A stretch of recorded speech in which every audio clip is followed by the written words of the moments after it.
বৈষম্য বিরোধী ছাত্র আন্দোলনের সমন্বয়করা গণতান্ত্রিক সমাজ বিনির্মাণে বিশ্বাসী নয় বলে মন্তব্য করেছেন বিএনপির স্থায়ী কমিটির সদস্য মেজর অবসরপ্রাপ্ত হাফিজউদ্দিন আহমেদ বীর বিক্রম। এরা গণতান্ত্রিক সমাজ বিনির্মাণে বিশ্বাসী নয়। ওয়ালটনের পণ্য কিনে জিতে নিতে পারেন নগদ 20 লক্ষ টাকা। Double million offer, Walton fridge কিনে পেতে পারেন 20 লক্ষ টাকা। রয়েছে কোটি কোটি টাকার নিশ্চিত উপহার।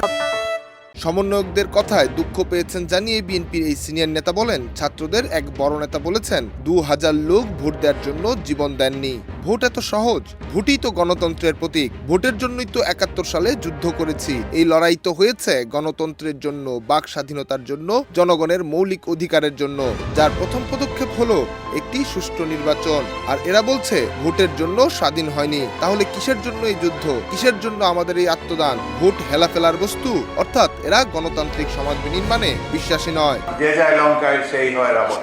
তারা দীর্ঘদিন 10-20 বছর ক্ষমতায় থাকতে চায়। তিনি আরো বলেন, ছাত্রনেতারা মনে করেন রাজপথে দুটো মিছিল করলেই দেশ ঠিক হয়ে যাবে। তাদের গুরুরা তাদের শেখায় first Republic, second Republic. Republic একটাই, যেটা আমরা 71 সালে সৃষ্টি করেছিলাম। এখানে সেকেন্ড, থার্ড রিপাবলিক এসব আতেল জাতীয় কথাবার্তা, এগুলোর এখন প্রয়োজন নেই। সাধারণ মানুষ বুঝে অতি অল্প সময়ের মধ্যে নির্বাচনী সংস্কার করে নির্বাচন দেন। দুটা মিছিল করলেই দেশ ঠিক হয়ে যাবে। তাদের হয়তো গুরুরা তাদেরকে শেখায় first Republic, second Republic. Republic একটাই, যেটা আমরা 71 সালে সৃষ্টি করেছিলাম। সোমবার দুপুরে ঢাকা রিপোর্টার্স ইউনিটিতে বিপ্লব ও সংহতি দিবস উপলক্ষে মহান 7 নভেম্বর আকাঙ্ক্ষা ও আজকের রাজনৈতিক প্রেক্ষাপট শীর্ষক আলোচনা সভায় তিনি এসব কথা বলেন। আলোচনা সভাটির আয়োজন করে বাংলাদেশ জাতীয়তাবাদী মুক্তিযোদ্ধা দল। নির্বাচন ছাড়া, ভোট ছাড়া এই সমাজ কিভাবে উত্তরণ হবে? কিভাবে মুক্তিযুদ্ধের আদর্শকে আবার পুনর্বাসন করা যাবে? ডেস্ক রিপোর্ট, দেশ রূপান্তর।